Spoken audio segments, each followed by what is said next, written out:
Lift every voice. On April 2nd, 1984, John Thompson's Georgetown Hoyas, led by Patrick Ewing, beat Houston in the NCAA championship game, making Thompson the first black coach to win an NCAA basketball title. Thompson became a coaching icon during his 27 years at Georgetown. When he passed away in 2020, several coaches honored him by wearing his signature white towel. For more Black History Always storytelling, visit theundefeated.com. As we kick off Black History Month here, the first Friday of February, Matt Martucci, Noah Savage, 10-point lead for Monmouth. Well, 2 years prior to that, Sav, John Thompson's first Final Four. Also the same year that John Chaney was hired at Temple. Yeah, and two guys who spoke up for social justice back before it was cool. And, you know, John Chaney, such an educator, and really both he and Coach Thompson stuck up for their players. They put their players first and have had such an impact on, you know, the coaching tree. Aaron McKee, now the head coach of Temple, and we of course know what John Thompson III did coaching both at Princeton and at Georgetown. Your recruiter, right? At one point? And then he left. I mean, come on, man. I thought he was going to take me with him. Nelson with the whirling dervish in the lane to get this back to single digits. And I like this press here by Manhattan. Got to keep switching it up. Try to get some turnovers from Monmouth. Pappas got his pocket picked. It's off him and out of bounds. Man, he thought he got hit, but I think Pappas could have got that first shot off. Well, a week ago tonight, we lost John Chaney. And you think about, you know, not only basketball players that those two men made. Those men made men. They turned sons into husbands and fathers. They didn't just make basketball players, it was men. Yeah, and I played against two of John Chaney's teams, and that matchup zone was incredibly difficult. I played in the Marty Collins era, and he was just a spectacular player, went on to play for the Knicks. But what people don't know about John Chaney is just, he was so funny. He was a character. I mean, he's a guy that you would ask one question to, and he talked for 20 minutes. And you think of him as a tough guy because he's so competitive, but he's a character who really cared about people, and he just was a phenomenal man. And if you haven't had the opportunity, Google the Whittler. W-H-I-T-T-L-E-R. One of the best stories ever written about John Chaney from back in 1994. It'll be worth your time, I promise. Carry. And Miles Ruth had it caught up on the hip.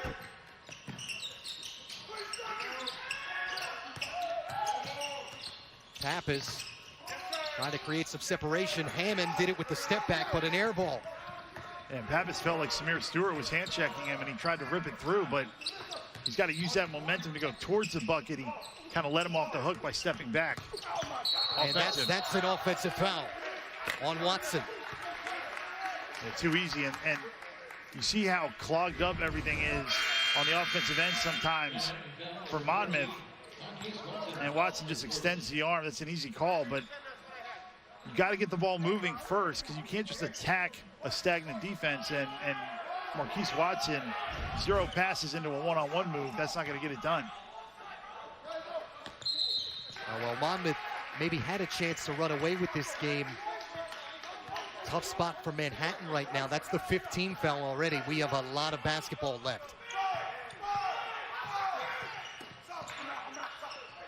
You know, you talk about the Ken Pomeroy metrics, defensive free throw rate. They lead the MAC in that category. They foul a lot. Yeah, and the foul game is something that a lot of young players don't think that much about. But by my senior year, Coach Sidney Johnson at the time said, listen, when they're in foul trouble, don't settle for threes. Put the ball on the floor and get the ball inside to use that foul line as a weapon. And on the other end, if you get in the bonus, it's better to give them the shot than to give them easy free throws. When you think about Notre Dame, Virginia, some of the great teams that really don't foul a lot, and that's a signature part of their program. We aren't going to foul, but it's something that needs to be taught in practice and worked on. Tony Bennett's guys with a big one tomorrow on the ESPN family of networks. Now, Coach Rice having some great reactions to some of the officiating, but there's a game within the game with the two coaches working the officials, and then, you know, Coach Masiello saying, oh man, this guy, Coach Rice, is always on the refs. He's on the refs more than I am. You know, it's like speed dating down there. They're talking all the time, but there's so much love between those two coaches. Said Maciola does things to always get under my skin. Good ball movement. Reed got it to Watson. That's an air ball. And out of bounds. That's better offense by Manhattan. Paint touches, the ball touches the block, out to the top of the key, swing it. It seemed like the split second, that pass to the top of the key to Reed that was a little bit off, that disrupted that. Yeah, he should have shot it. I mean, Romar Reed was open, but he's probably the best passer on the team. And that's according to his teammates. So a little bit too unselfish right there by Reed. Gabriel yet to get going offensively. Nice flash from Malik Martin. And self-touch. Yeah, the chemistry just on another level with Monmouth because they have more experience. And Malik Martin knows where to go on the court. And Deion Hammond knows how to find it. 12 now for Malik Martin to go with 7 rebounds. Nice kick to Southpaw Diallo, but that's the second shot for Manhattan to hit the side of the backboard. On the run out, Ruddy with the punch down.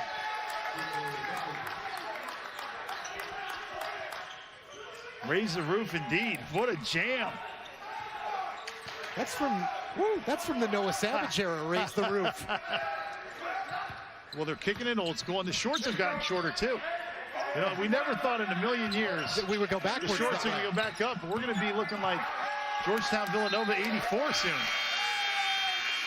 Diallo lost it out of bounds. It'll stay here. But man, easy offense in transition. Deion Hammond looking ahead. And McKee Ruddy with the two-hand exclamation point. Woo! That was nice. No doubt about that one. Foul trying to get open. Douglas Stanley trying to get free. Malik Martin, you could hear in the gym, said, I fouled him. I got lazy. Hopefully King Rice didn't hear that. And they missed Marquise Watson underneath the hoop. He was wide open late. Williams through the double. Somebody's open. It's Douglas Stanley. And another foul. He's got to shoot that. Jason Douglas Stanley wide open for 3. Pump fakes instead. Manhattan struggling a little bit on the offensive end. Monmouth rolling on the road.